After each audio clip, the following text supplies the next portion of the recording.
حول ولا قوة إلا بالله العظيم. اللهم ألهمنا بما نعرف به أوامرك ونعرف به نصرتنا، والهم الملائكة المقربين واخرجنا من الظلمات الوهم، وافتح علينا أبواب رحمتك وعلمنا أسرار حكمتك يا رب العالمين. رب اشرح لنا صدرنا ولساننا واحلل عقدة من لساننا. قال الشيخ المصنف تعالى نفعنا بعلومه في الدارين آمين. Sekarang. Dan jikalau belum lagi ditunaikan dengan wudhu yang pertama.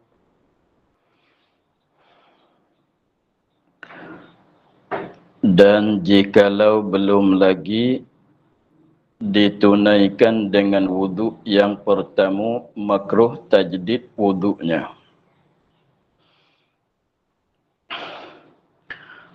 Dan jikalau belum lagi ditunaikan dengan wudhu yang pertama, makruh tajdid wudhunya. Masalah tajdid wudhu tu dia katanya apabila kita sudah ambil wudhu, maka kita guna dengan satu wudhu itu, guna dengan wudhu itu akan satu salat. Maka apabila kita nak salat pula, sekiranya tidak batal wuduk, maka sunat ambil wuduk pula untuk satu sembahyang yang satu lagi pula. Maka di sini dia katanya, dan jikalau belum lagi ditunaikan dengan wuduk. Wuduk yang pertama. Jadi kita selepas pada kita ambil wuduk, maka belum lagi kita gunakan wuduk itu pada solat. Belum lagi kita gunakan wuduk itu pada solat. Maka hukumnya makruh tajdidkan wuduk. Walaupun beberapa lama masa sekalipun. Jadi tepat yang kata sunat tu apabila kita ambil wuduk, kita dah guna pada satu salat. Maka apabila nak salat satu lagi pula, sekiranya kalau tak batal wuduk, maka sunat kita tajdidkan wuduk. Maka sekiranya kalau kita ambil wuduk tetapi kita tak gunakan dengan wuduk itu akan salat. Walaupun salat sunat sekalipun kita tak guna. Jadi selepas pada ambil wuduk tu kita tak ada salat lagi. Maka apabila sampai masa nak salat, maka makruh kita tajdid wuduk. Walaupun lama sekalipun masa, contohnya kita ambil wuduknya pukul 8 pagi. Kita ambil wuduk pukul 8 pagi, maka tidak batal wuduk. Kita ambil wuduk pukul 8 pagi, kita tak solat. Tak ada solat duha dan sebagainya, tak ada. Maka apabila terus gitu, dalam keadaan kita berwuduk tidak batal wuduk sehingga masuk zuhur. Apabila masuk zuhur tu, jadi wuduk yang kita ambil pukul 8 tadi tu tak batal lagi. Maka nak masuk apabila nak sembahyang zuhur tu, makruh kita tajdid wuduk. Tu begitu. Maksudnya begitu. Jadi pendek katanya, dia kira katanya tajdid wuduk tu masalahnya kita guna pada satu salat. Walaupun masa yang dekat-dekat sekalipun. Dia tak kira di masa.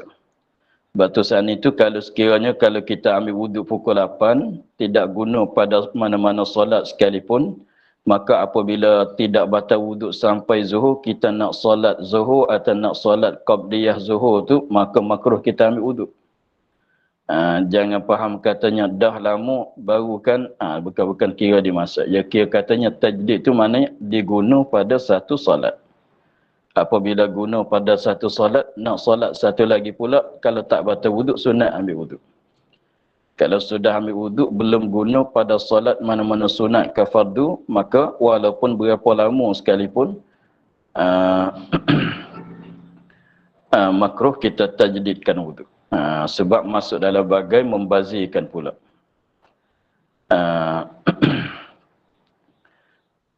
Habis itu. Dan sunat wuduk kemudian daripada tiap-tiap mandi. Dan sunat wuduk kemudian daripada tiap-tiap mandi sama ada mandi wajib seperti mandi junub atau mandi sunat seperti mandi sunat Jumaat.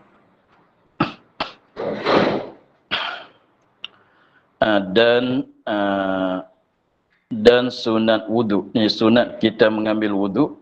Sunat wudu ini sunat kita mengambil wudu. Ini dah masalah tajdid wudu dah selesai. Ini masalah ambil wudu ketika kita mandi. Dia katanya dan sunat wudu, sunat kita mengambil wudu. Kemudian daripada tiap-tiap mandi. Sunat kita ambil wudu tu kemudian daripada setiap kali kita mandi,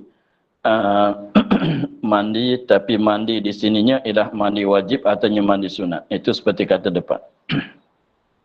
Sama ada mandi wajib, sama ada mandi itu kena tahu mandi yang wajib seperti mandi junub atau mandi sunat seperti mandi sunat Jumaat. Mandi sunat Jumaat tu mandi kerana nak pergi Jumaat, nak pergi sembahyang Jumaat. Seperti mandi sunat Jumaat, yakni mandi kerana nak pergi sembahyang sunat, sembahyang Jumaat. Bukan mandi kerana masuk hari Jumaat. Maka mandi untuk nak pergi Jumaat adalah mandi sunat. Maka selepasnya disunatkan kita ambil wuduk. Maka hendaklah mengambil wuduk dahulu daripadanya.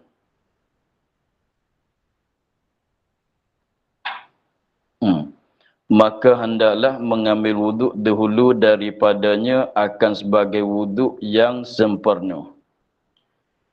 Niatkan raf'ul hadas jika sunyilah hadas junub itu daripada hadas kecil. Dan jika junub itu tiada membatal wuduk.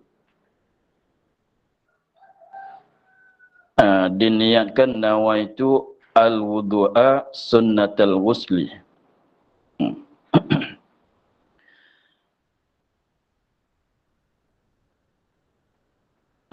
Kita ulang balik. Dan sunat wudu. Itu salah kita. Dan sunat wudu tiap-tiap mandi. Itu kitab tu salah. Dan sunat wudu tiap-tiap mandi. Kemudian daripada tu tak nak. Dan sunat wudu tiap-tiap mandi. Betulkan kitab. Jadi perkataan kemudian daripada tu itu tak nak. Ayatnya bunyi dan sunat wudu tiap-tiap mandi. Dan sunat wudu, yakni sunat kita ambil wudu bagi tiap-tiap mandi. Maksudnya begitu. Sama ada mandi wajib, mandi yang kita mandi itu kena atas mandi wajib seperti mandi junub. Dia misalnya. Atau mandi itu kena atas mandi sunat seperti mandi sunat Jumaat. Mandi sunat raya, mandi sunat kerana nak pergi pada tempat perhimpunan manusia yang ramai. Maka dia katanya maka sunat kita mengambil wuduk pada tiap-tiap kali kita mandi. Jadi apabila kita mandi wajib, apabila kita mandi sunat, maka disunatkan kita mengambil wuduk. Maka disunatkan kita ambil wuduk. Batal wuduk ke tak batal tu sama. Jadi maknanya apabila kita mandi wajib, apabila kita mandi sunat, maka disunatkan kita ambil wuduk. Tak kira lah kita ni batal wuduk ke tak batal wuduk.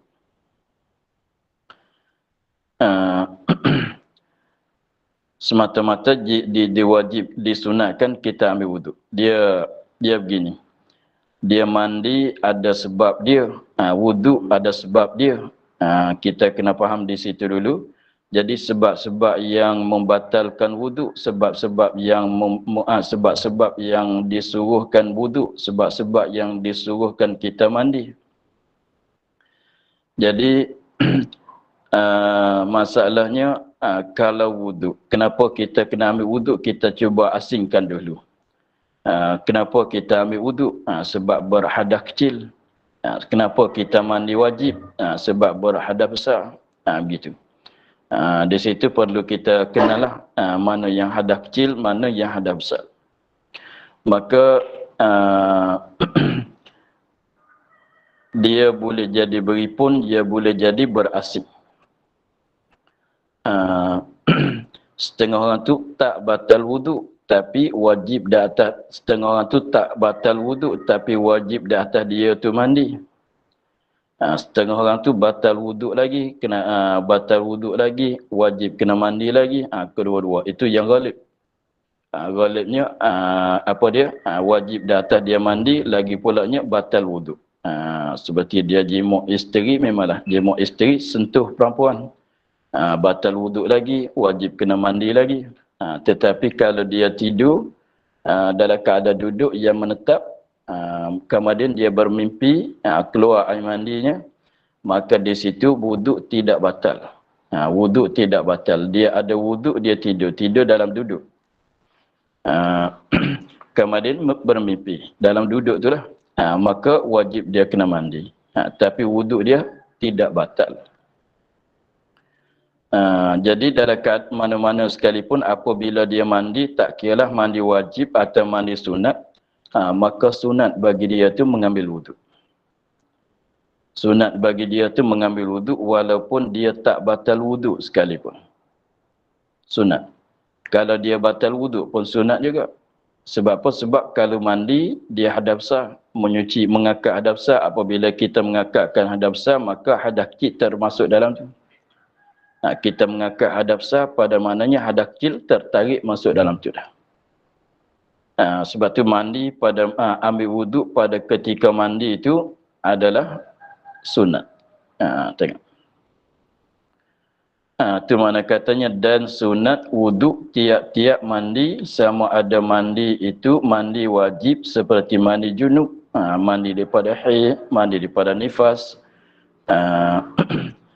atau mandi sunat seperti mandi sunat Jumaat, mandi sunat raya, mandi kerana sunat, mandi sunat kerana nak pergi pada tempat perhimpunan manusia yang ramai, sunat semua.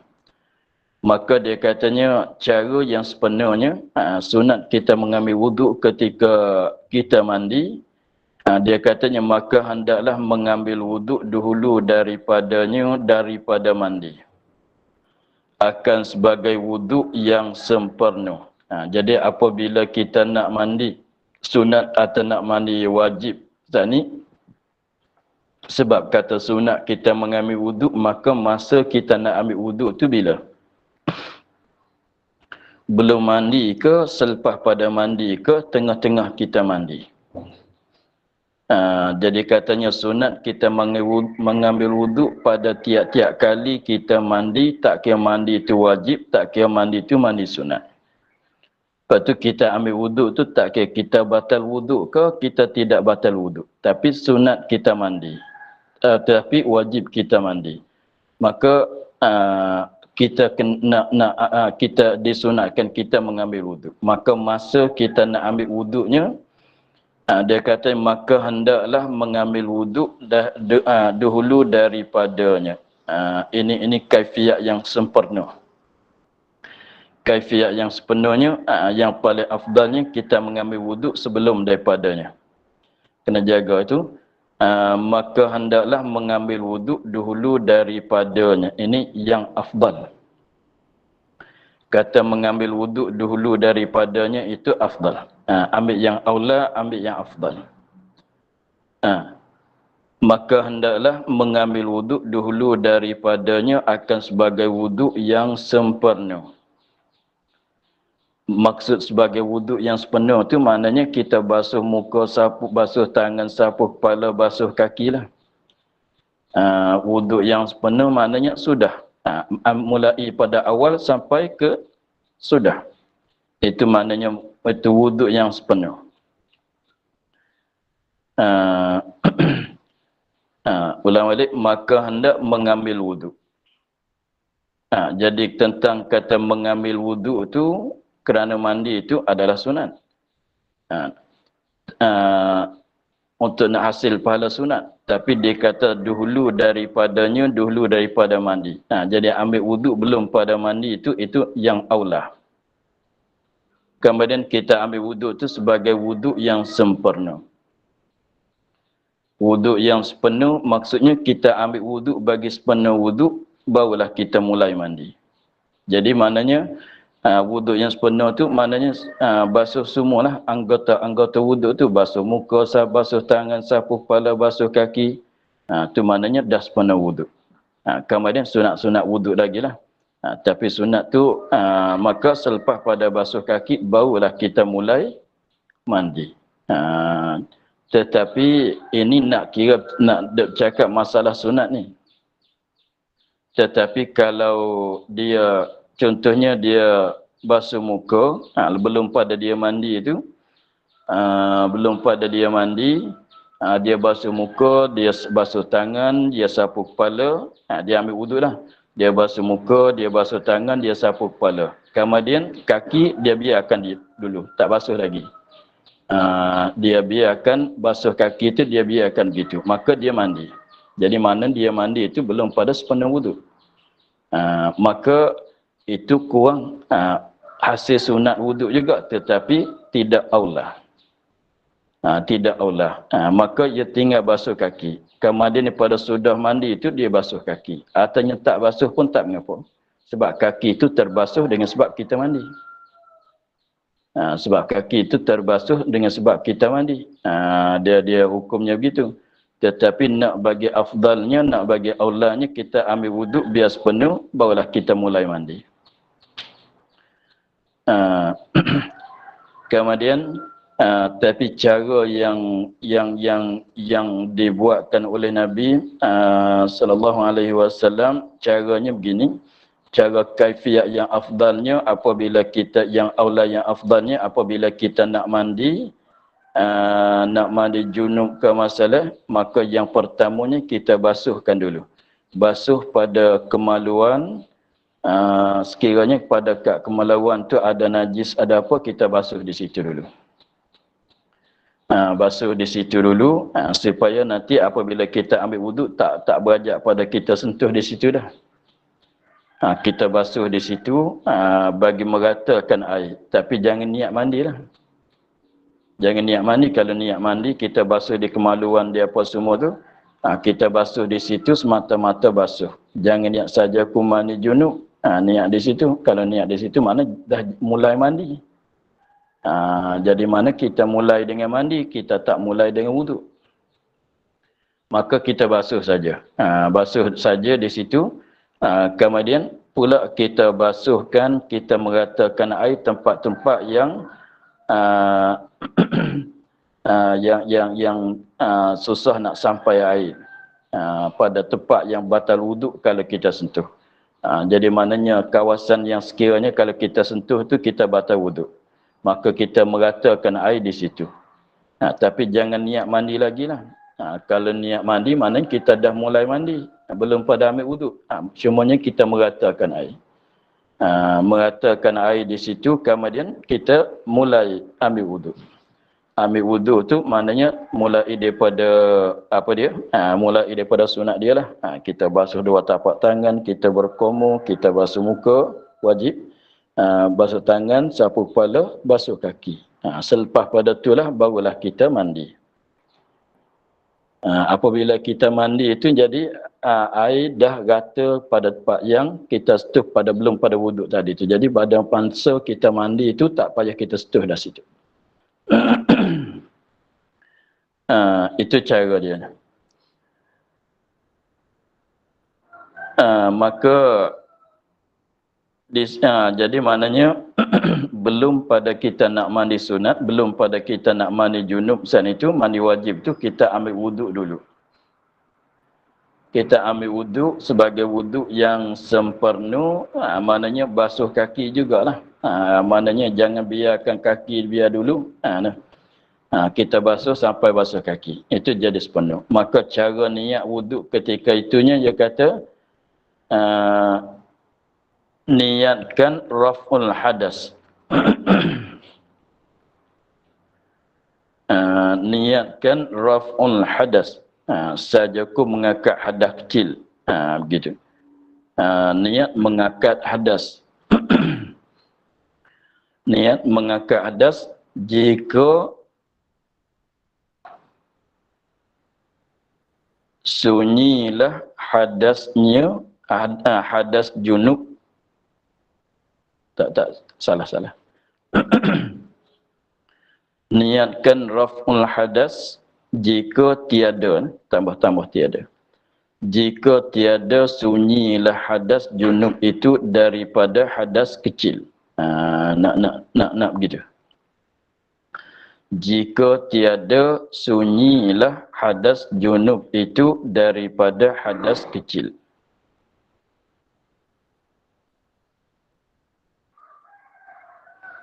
Jika tiada sunyilah hadas junub itu daripada hadas kecil. Tiada sunyi itu maknanya tiada sunyilah hadas junub. Hadas junub tu hadas besar daripada hadas kecil. Dengan maknanya ada kedua-dua. Jadi kita ni ada kedua-dua hadas. Hadas besar pun ada pada kita, hadas kecil pun ada pada kita. Jadi maknanya mudah kata kita batal wuduk, kita wajib mandi. Kita berjunub lagi, kita batal wuduk lagi. Itu mana tiada sunyi. Maka maknanya bukan kita ni berjunub semata-mata. Bukan maksudnya begitu. Jadi contohnya kalau seorang tu dia jimuk, dia bersetubuh dengan suami isteri itu, maka memanglah batal wuduk. Lagi pulanya wajib mandi. Begitu. Maka sekiranya kalau kita ni wuduk pun batal, junub pun wajib kena mandi. Jadi kita ni berhadas kecil, lagi pulanya berhadas besar. Ada kedua-dua. Itu maksudnya, maka jika tiada sunyi hadas junub itu daripada hadas kecil. Dengan mana kita ni ada kedua-dua. Ada kat kitanya hadas kecil. Ada kat kitanya hadas besar. Hadas kecil berhajat kepada wuduk. Hadas besar berhajat kepada mandi. Begitu. Tetapi wuduk, mana-mana wuduk sekalipun, kita berhadas ke kita tak berhadas, kecil. Tetapi kalau kita nak mandi sunat, nak mandi wajib, wuduk tu jadi sunat. Faham gitu? Kita tak batal wuduk, tapi wajib kena mandi. Maka wuduk tu sunat. Kalau kita batal wuduk, lagi pula wajib kena mandi, maka wuduk pun sunat juga, bukan wajib. Jadi wuduk ni kalau kita batal wuduk tetapi tak wajib mandi, tak sunat mandi, kita tak mandi, mudah katanya kita batal wuduk. Kita batal wuduk tetapi kita tak nak mandi sebab tak wajib, sebab tak ada sampai masa sunat, tak ada benda yang jadi sunat mandi. Maka apabila kita nak solat tu, wuduk tu wajib kan? Wajib. Tetapi di sini sebab ya kaedah dianya wuduk termasuk, wuduk tu ialah mengangkat hadas kecil. Mandi itu ialah mengangkat hadas besar. Maka apabila kita kerjakan mengangkat hadas besar, maka hadas kecil tertarik masuk dalam tu. Jadi maknanya apabila kita ambil yang besar, maka yang kecil termasuk dalam tu. Mana kita mengerjakan mandi, wuduk tu dah masuk dalam tu. Sebab tu ambil wuduk lain pula tu jadi sunat. Walaupun kita batal wuduk sekalipun. Begitu. Sebab dia katanya, sebab hukumnya sunat mengambil wuduk, sunat wuduk tiap-tiap mandi. Jadi sunat kita ambil wuduk pada tiap-tiap kali kita mandi. Lepas tu mandi itu tak kira mandi itu wajib atau mandi itu mandi sunat. Maka disunatkan apabila kita nak mandi wajib, apabila kita nak mandi wuduk, kita nak mandi wajib ke, nak mandi sunat ke, maka ambil wuduk tu sunat. Sunat ambil wuduk sebab kita mandi tu walaupun kita batal wuduk atau tak batal wuduk. Maknanya kita berhadas kecil ke ataunya kita tidak berhadas kecil. Tapi ada wajib mandi, ada sunat mandi. Itu masalah. Maka caranya dia tak sama. Kita berjunub saja ke ataunya kita maknanya kita berhadas besar saja ke atau kita ni ada kedua-dua hadas ketika kita nak mandi. Ketika kita nak mandi. Tapi sini masalah mandi mandi itu pulanya ada dua pula, mandi wajib atau mandi sunat. Jadi maknanya ketika nak mandi itu kita ada hadas kecil ke tidak? Sekiranya kalau kita ada hadas kecil, lagi pulanya kita nak mandi. Mandi itu mandi wajib sama, mandi sunat pun sama. Maka kita nak niat ambil wuduk tu caranya saja aku mengangkat hadas kecil. Tapi tak mesti niat mengangkat hadas lah. Niat macam kita niat mengambil wuduk biasa, wuduk nak solat. Niat macam kita niat wuduk nak solat. Saja aku mengambil wuduk, saja aku menunaikan fardu wuduk. Saja aku mengangkatkan hadas kecil. Katalah. Jadi kita niat begitu. Niat raf'ul hadas, tapi maksudnya niat yang memadai pada ambil wuduk. Kalau kita mengambil wuduk nak solat tu, kita niat macam mana?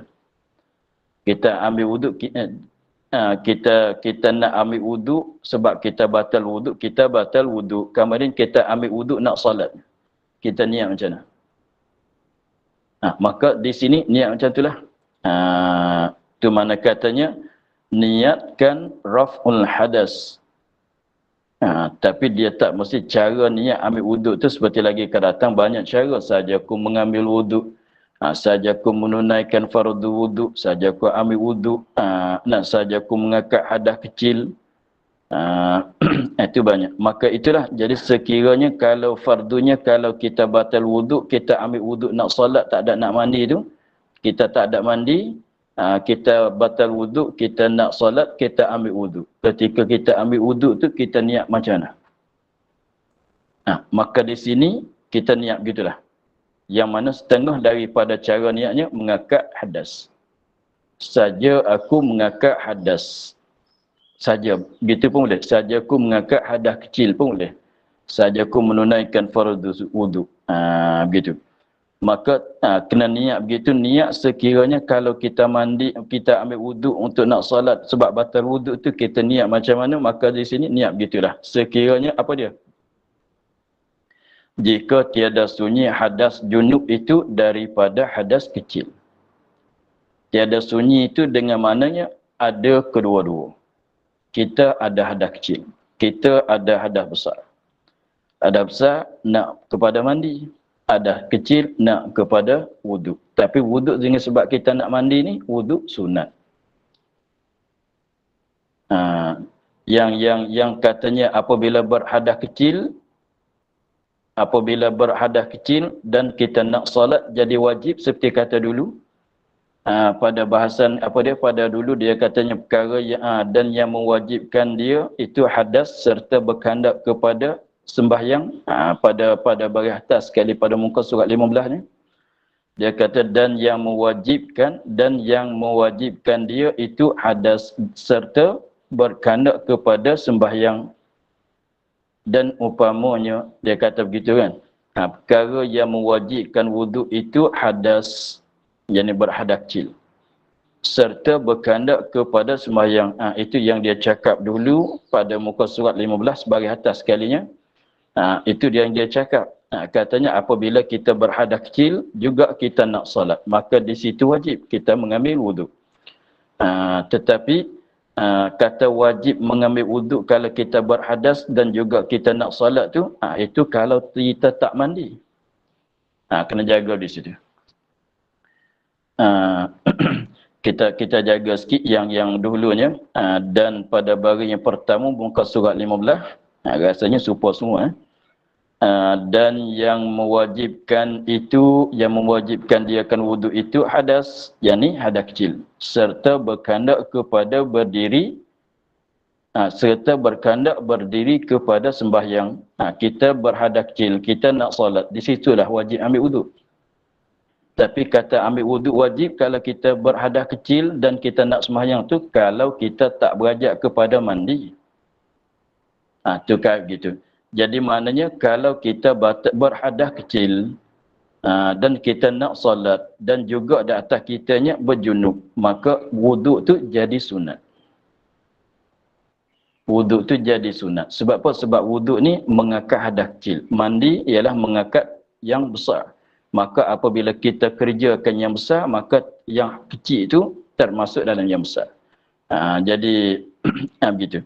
Jadi sunat wuduk tiap-tiap mandi. Itu kita kena faham gitu. Katanya apabila kita yang dulu tu dia katanya wajib kena ambil wuduk sekiranya kalau kita berhadas kecil dan nak solat. Itu wajib kita mengambil wuduk. Kata wajib mengambil wuduk itu sekira tak berajak kita tak perlu kepada mandi. Sekiranya kita tidak wajib dah atas kita mandi, wajib. Sekiranya tidak disunat bagi kita tu mandi sunat. Dengan maknanya sekiranya kalau kita batal wuduk dan kita nak solat dan juganya kita nak mandi junub. Jadi maknanya kita berhadas kecil, kita berhadas besar. Sekarang nak solat, maka wuduk apa hukum? Sunat. Sebab di atas kita wajib kena buat yang paling besar daripada ambil wuduk. Apa dia? Mandi. Faham gitu? Jadi kalau wuduk yang wajib tu maknanya kita batal wuduk berhadas kecil dan nak solat tapi tak berjunub. Tak berjunub. Maka wuduk telah wajib. Sebab tidak sah solat dengan keadaan berhadas. Nampak bila? Tetapi kalau katanya kita berhadas kecil dan juga berhadas besar dan sampai masa kena solat, maka wuduk tu wajib kalau tidak? Jawabnya tak wajib. Sebab yang wajib di atas kita sekarang ni, yang paling besar daripada wuduk, apa dia? Mandi. Begitu. Bagi jelas di sini. Jadi masalah kata wajib wuduk dulu tu, jadi masalah wajib wuduk dulu dia katanya dan yang mewajibkan dia itu hadas serta berkandak berdiri kepada solat tu, itu kalau tak perlu kepada mandi wajib. Sekiranya kalau kita ni batal wuduk, berhadas kecil lagi sebab batal wuduk, berhadas besar lagi sebab kita berjunub, maka wajib di atas kita mandi. Wuduk wajib ke tidak? Tak wajib. Sebab tu jadi hukumnya sunat. Sebab tu dia kata di sini dan sunat wuduk bagi tiap-tiap mandi. Zahir di sini. Maka sekiranya dia katanya kalau kita ni jika tiada sunyi, mana saat ni masalah niat, dia kata niatkan raf'ul hadas. Jadi niat raf'ul hadas tu mana niat? Kita niat raf'ul hadas itu setengah daripada cara niat. Jadi kita nak niat raf'ul hadas ke, nak niat saja ku mengangkat hadas kecil ke, boleh ke semuanya. Saja ku menunaikan fardu wuduk ke, boleh ke semuanya. Tapi maknanya cara niat tu sama dengan cara kita niat wuduk. Kalau kita batal wuduk saja, nak solat tu kita niat macam mana? Kita niat begitulah. Cara niat tu banyak cara. Ada beberapa cara. Itu kalau niat begitu tu, bila masalahnya, rupanya jika tiada sunyi, maka jika tiada sunyi, hadas junub itu daripada hadas kecil. Tak sunyi itu dengan mana ada kedua-dua. Ada hadas kecil kat kita, ada hadas besar kat kita. Ada hadas kecil kat kita, ada hadas besar kat kita. Tetapi caranya kalau mengikut dengan hukum asalnya, jadi wuduk di sini tak wajib dah sebab kita nak mandi junub. Sebab di atas kita ni wajib mandi. Apabila dia wajib mandi, mandi itu ialah mengangkatkan hadas besar, maka hadas kecil termasuk. Kenapa termasuk? Sebab tengok, kalau kita ambil wuduk, kita basuh di mana? Kita basuh muka, basuh tangan, sapu kepala, basuh kaki. Tetapi kalau kita mandi, basuh seluruh badan, kan? Kita mandi, kita basuh seluruh badan. Dalam keadaan kita basuh seluruh badan, kita ambil wuduk ke tidak? Ambil wuduk. Dalam keadaan kita mandi itu, kita basuh seluruh badan. Dalam keadaan kita basuh seluruh badan tu pada makna kita ambil wuduk ke tidak? Ambil wuduk. Sebab wuduk ni apa dia? Basuh muka, basuh tangan, sapu kepala. Sapu tu paling kurang kalau kita basuh kepala. Iyalah. Kata sapu kepala tu maksudnya kalau kita ambil wuduk biasanya disuruhkan kita sapu kepala. Kalau orang tanya kalau basuh kepala tak sapu, itu basuh tu lebih tinggi daripada sapu. Maka sahlah wuduk dia nya. Gitu. Jadi maknanya apabila kita mandi, maknanya dalam mandi itulah ada ambil wuduk. Sebab mandi itu sapu, basuh sekalian anggota badan. Seluruh badan dibasuh. Maka apabila kata seluruh badan dibasuh, maka dalam itulah ada wuduk. Sebab wuduk ni apa dia? Basuh muka, basuh tangan, sapu kepala. Kat mana sapu kepala? Kalau basuh lebih aula, lebih kuat daripada sapu lagi. Kita basuh kaki. Di situ. Jadi dalam mandi itu ada wuduk. Sebab tu katanya hadas kecil hadas besar apabila kita mengakatkan apabila kita mengerjakan mengakad hadas besar, maka hadas kecil terakad dengan secara masuk dalam tu. Tapi dia tapi masalahnya khilaf. Kemudian kalau orang tanya kenapa sunat mengambil wuduk apabila kata dah masuk. Kita berhadas kecil dan juga sekarangnya kita berhadas kecil juga berhadas besar. Maka apabila kita mengerjakan hadas besar, maka hadas kecil termasuk dalam hadas besar. Jadi maknanya kalau kira dengan asalnya perlu ke tidak apabila kita berjunub dan berhadas kecil dan kita berhadas kecil lagi pulanya kita berhadas besar. Perlu ke tidak kita mengambil wuduk? Tak perlu. Perlu ke tidak? Ini jangan tilik pada sunat tak sunat lah. Perlu ke tidak dengan secara asalnya kepada wuduk? Tak perlulah sebab kita mandi junub, wuduk dah masuk dalam tu. Nampak? Sebab tu kenapa boleh begitu? Sebab hadas kecil masuk dalam hadas besar. Apabila kita menyucikan badan kita daripada hadas besar, pada makna kita menyucikan badan kita daripada hadas kecil. Mana begitu? Sebab kita mandi itu, sebab dalam mandi itu meratakan seluruh badan. Ada basuh muka, ada basuh tangan, ada sapu kepala, ada basuh kaki. Dah masuk dalam mandi itu dah. Jadi maknanya apabila kita mengangkat hadas besar, hadas kecil, tak payah. Sebab kita sebab dah masuk. Jadi kita menyucikan badan kita daripada hadas besar. Pada maknanya kita menyucikan juga badan kita daripada hadas kecil. Maka dengan sebab apa dia hadas kecil termasuk di dalam hadas besar. Menyucikan badan kita daripada hadas besar, maka hadas kecil tak payah basuh. Tak payah kita kerjakan sebab dah masuk. Contohnya kalau rumah kita kat dapur kita tu kotor. Jadi tengoknya apabila kat dapur kita, kawasan dapur kitanya kotor, jadi berhajat kepada kita lap, kita basuh kan. Tetapi kita buat begini, kita basuh seluruh rumah. Apabila kita basuh sebuah rumahnya, seluruh rumah tu daripada depan sampai belakangnya kita basuh semua. Jadi di dapur kena basuh lain pula ke? Tak. Contohnya begitu. Jadi macam kalau nak tanyanya, kalau nak bandingnya, kat tangan kitanya kena najis. Kalau kat tangan kita tu kena najis. Jadi kalau kita nak solat kena basuh kat tangan tu ya lah. Sekarang kita dah ada wuduk. Apabila kita nak solat, tangan kita kena najis. Tetapi apabila jadi apabila nak solat tu kita kena basuh di mana? Basuh kat tangan tu ya. Tapi kalau kita mandi, kena basuh lagi kat tangan? Tak. Begitulah. Baju kita tu kat tangan baju kita kena darah, kena najis. Jadi nak pakai solat tak boleh lah. Kena basuh dah kat tangan baju tu. Tetapi kita tak basuh sekadar itu. Kita selam dalam kolah seluruh baju. Jadi tak payah basuh dah kat tangan tu. Maknanya begitu.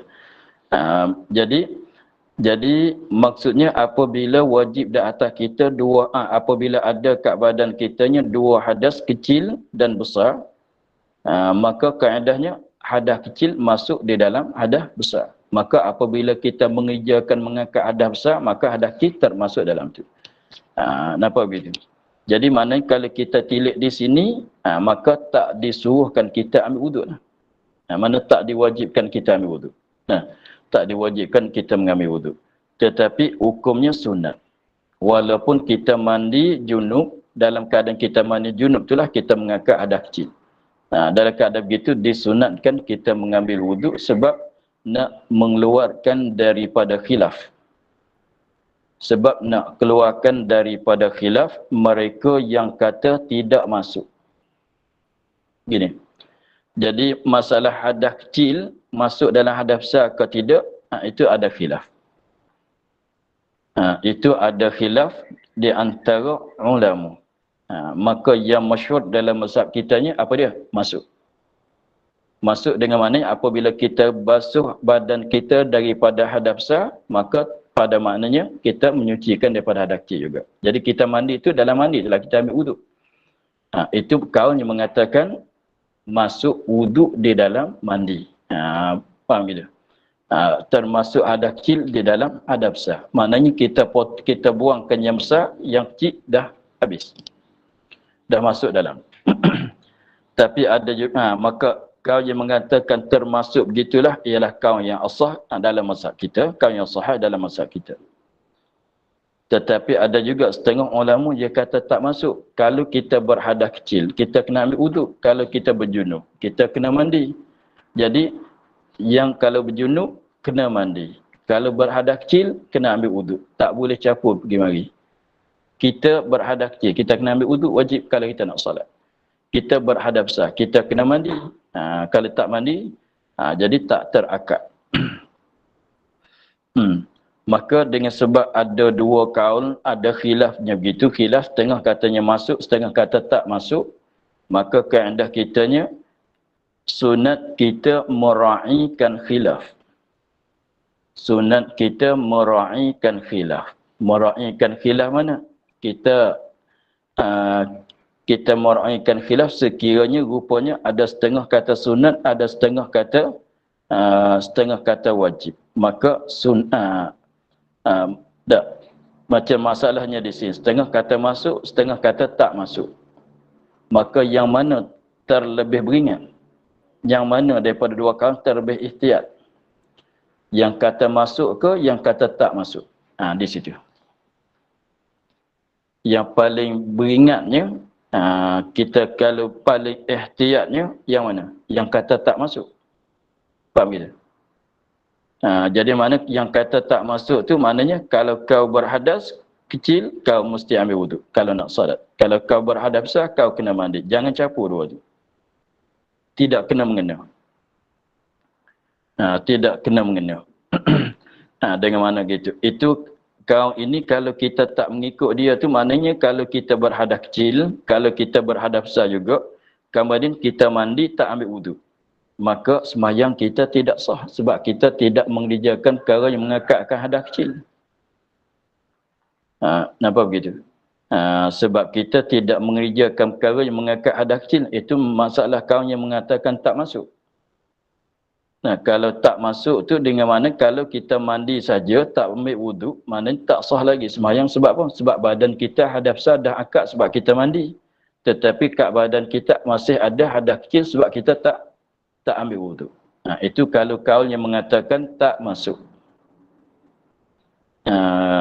Tapi kalau kita mengatakan kaul yang mengatakan masuk, dengan maknanya kalau di badan kita ada hadas kecil, kat badan kita ada hadas besar, maka kita kerjakan mengangkat hadas besar, maka hadas kecil termasuk.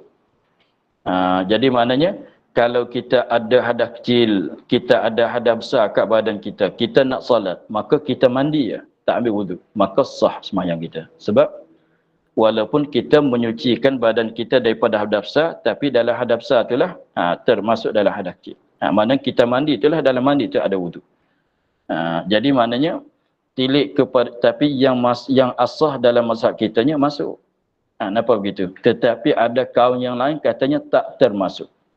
Apabila tak termasuk, kalau kita mandi saja tak ambil wudu, maka tidak sah kalau kata tak masuk. Sebab kalau sebab kaum yang katanya tak masuk tu, kalau kita berjunub, kita wajib kena mandi. Kalau kita batal wudu, kita kena mengambil wudu. Jadi maknanya kalau kita ada kedua-dua hadas, kita mandi saja tak ambil wudu, maka sembahyang kita tidak sah. Sebab tak masuk. Jadi hadas kecil kena suci cara hadas kecil. Hadas besar kena suci cara hadas besar. Seperti katanya baju kotor, kain kotor. Kita katanya baju kita kotor. Seluar kita kena najis. Baju kita kena najis. Kalau kita basuh baju, suci tak keluar? Seluar. Tak suci. Mesti basuh lain-lain. Maka dengan sebab kaum yang satu lagi, kalau kita mandi junub, tak ambil wudu, maka sembahyang kita tidak sah. Lalu tu masalahnya apabila rupanya begitu, jadi kaum yang paling ihtiyatnya ialah tidak masuk. Maka tetapi asah dalam mazhab kitanya masuk. Maka dengan sebab begitu, maka sunat kita meraihkan khilaf. Maka nak bagi lepas daripada khilaf. Nak buat macam mana nak lepas bagi khilaf. Padahal mazhab kita tak wajib ambil wudu. Walaupun kita berhadas kecil juga ni. Dalam mazhab kitanya, dalam asasnya ialah tidak tidak wajib ambil wudu. Tetapi tilik pada kaum satu laginya, apa dia? Wajib ambil wudu. Maka nak bagi lepas kita daripada khilaf apa? Kita buat kedua lah. Ambil wudu pun kita ambil. Apa dia? Mandi pun kita mandi. Sebab tu maka mandi dalam kitanya, mandi itu memanglah wajib. Wudu tak wajib dalam mazhab kita. Tetapi nak bagi lepas pada khilaf, kita ambil juga, maka hukumnya sunat lah. Begitu. Contohnya witir. Witir sembahyang witir bila-bila sekalipun dalam bulan Ramadan ke atau di luar Ramadan, maka dia khilaf di antara mazhab kita dengan mazhab Hanafi. Yang kita kata sunat, yang Hanafi katanya wajib. Maka kita kalau kita sembahyang witir itu semata-mata kita sembahyang witir dapat pahala sunat. Tetapi kalau kita tilik satu lagi untuk nak lepas daripada khilaf Abu Hanifah, maka sunat satu lagi pula. Dapat sunat yang lain pula. Jadi maknanya kita sembahyang witir tujuannya dua perkara. Satunya sebab nak tunai sunat di atas kita. Yang keduanya untuk nak lepas daripada khilaf. Maka dapat dua sunat kepada kita. Kalau kita ingat begitu. Maknanya kita sembahyang witir satunya ibadat yang biasa. Sebab Tuhan suruh tilik pada sembahyang witir ni disuruh oleh Allah. Walaupun suruh sunat dalam mazhab kita. Kita pun solatlah. Tetapi kalau kita ingat satu lagi dalam masa kita solat. Kenapa kalau orang tanya, kenapa kau nak solat witir? Sebab nak bagi lepas daripada khilaf. Kita jawab satu lagi. Sebab disuruh oleh Allah sebagai suruh sunat tu pun kita nak solat juga. Tapi ingat kata satu sebab lagi yang menekankan kita sembahyang sunat witirnya ialah nak bagi lepas daripada khilaf yang mereka yang mengatakan wajib. Ialah mazhab Hanafi. Jadi maknanya kita sembahyang witir ingat dua perkara. Sebab apa kita sembahyang witir? Satunya sebab disuruh oleh Allah Ta'ala di atas kita sebagai suruh sunat mengikut mazhab Syafi'i. Dan untuk nak melepaskan perkataan Abu Hanifah kata wajib. Itu makna kita meraihkan khilaf.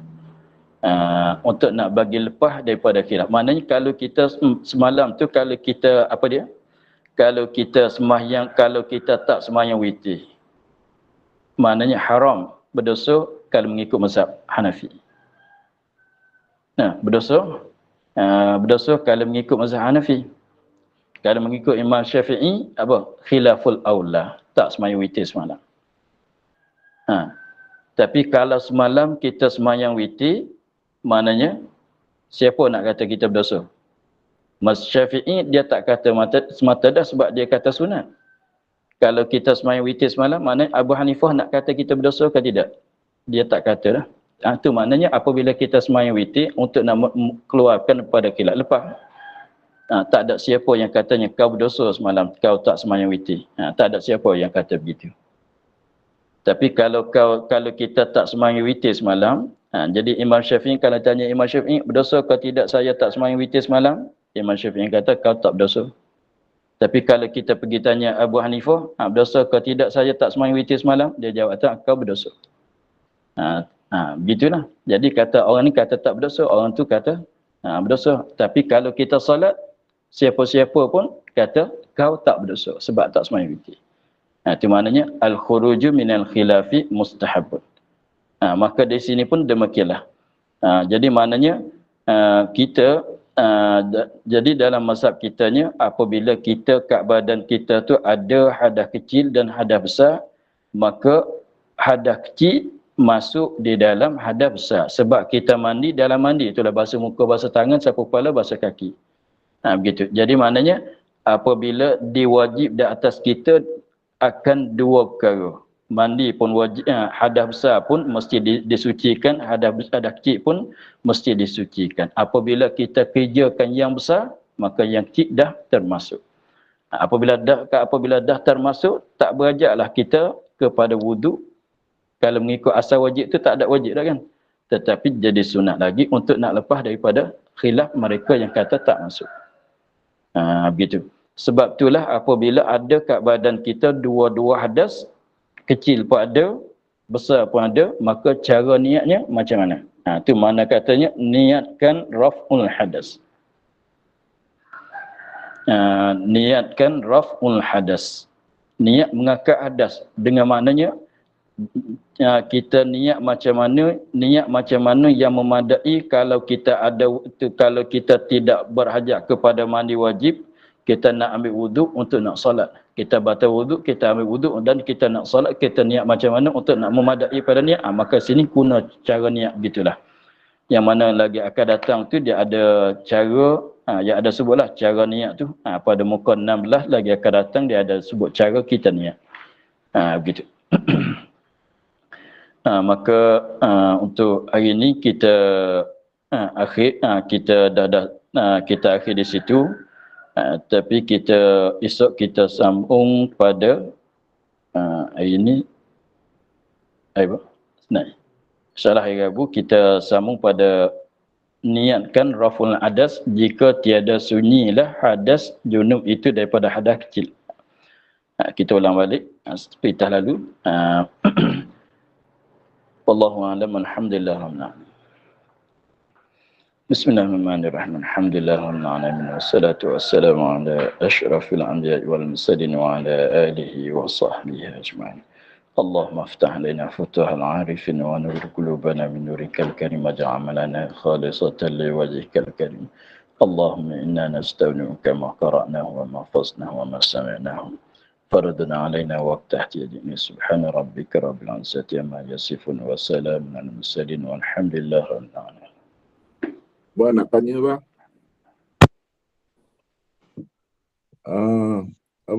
Waktu kita angkat hadas besar, kadang kita pegang kemaluan ataupun kita kencing. Ya. Nah, jadi masa tu terangkat tak hadas kecil bang? Jadi selepas pada kita ambil wuduk kan? Tak, masa kita angkat hadas besar, tadi abang kata bila kita angkat hadas besar, maka akan terangkatlah hadas kecil. Ya. Jadi maknanya masa kita angkat hadas besar tu, kita pegang kemaluan ke, kita kencing ke, jadi maknanya terangkat juga hadas kecil dan kita boleh solat bang? Di situ kena ambil wuduk lah. Di situ kena ambil wuduk ya. Sebab dia katanya tadi belum pada kita nak mandi, belum pada nak ambil wuduk tu kita basuh bagi siap-siap. Kalau nak kencing pun kencing belum pada tu. Mana kena niat hadas besar ke bang masa kita sebelum mandi tu? Di situ jangan niat lagi. Jadi maknanya belum pada kita nak ambil wuduk tu, sekiranya kalau ada kotor kat kemaluan yang kalau kita menyentuh batal wuduk. Kita bagi meratakan air dulu di situ. Kalau ada najis kita basuhkan najis dan kita bagi meratakan air. Kemudian kita ambil wuduk. Selepas pada kita ambil wuduk dan kita mandi. Apabila mandi itu, jadi kita tuangkan air saja. Tak payah kita gosok lah sebab ia dah rata. Kalau kita katanya kalau kita tuangkan air saja, biasanya di situ kalau kita tak gosok air tak rata. Jadi apabila belum pada ambil wuduk, kita dah meratakan air, maka apabila sampai masa nak basuh di situ ketika mandi itu tak payah kita gosok. Kita tuang saja air dah merata. Jadi maknanya ketika kita basuh kemaluan tu, kalau kita niat niat mandi di situ, maka dah jadi mandi, dah jadi mulai mandi. Jadi habis peluang kita ambil wuduk sunat. Jadi mana ketika tu jangan kita niat mandi lagi. Nanti kita ambil wuduk bagi selesai, kemudian tuang lepas pada wuduk tu lah baru dah niat mandi. Okey bang, terima kasih.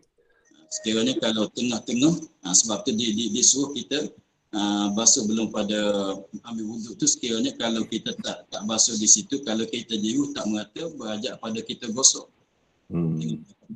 Apabila kita gosok memanglah kita guna tapak tangan, guna belakang tangan tu susah. Gosok dengan tapak tangan, maka sentuh di kemaluan yang membatal wuduk, maka berhajat pada ambil wuduk yang lain pula. Begitu juga kalau tengah-tengah mandi tu kita keluar angin atau kencing, maka itu ambil wuduk lah. Okey bang. Ya. Terima kasih bang. Ya, bersama je. Terima kasih Abah. Assalamualaikum. Terima kasih Abang. Bersama. Terima kasih Baba. Assalamualaikum. Assalamualaikum. Terima kasih Baba. Terima kasih Baba. Assalamualaikum.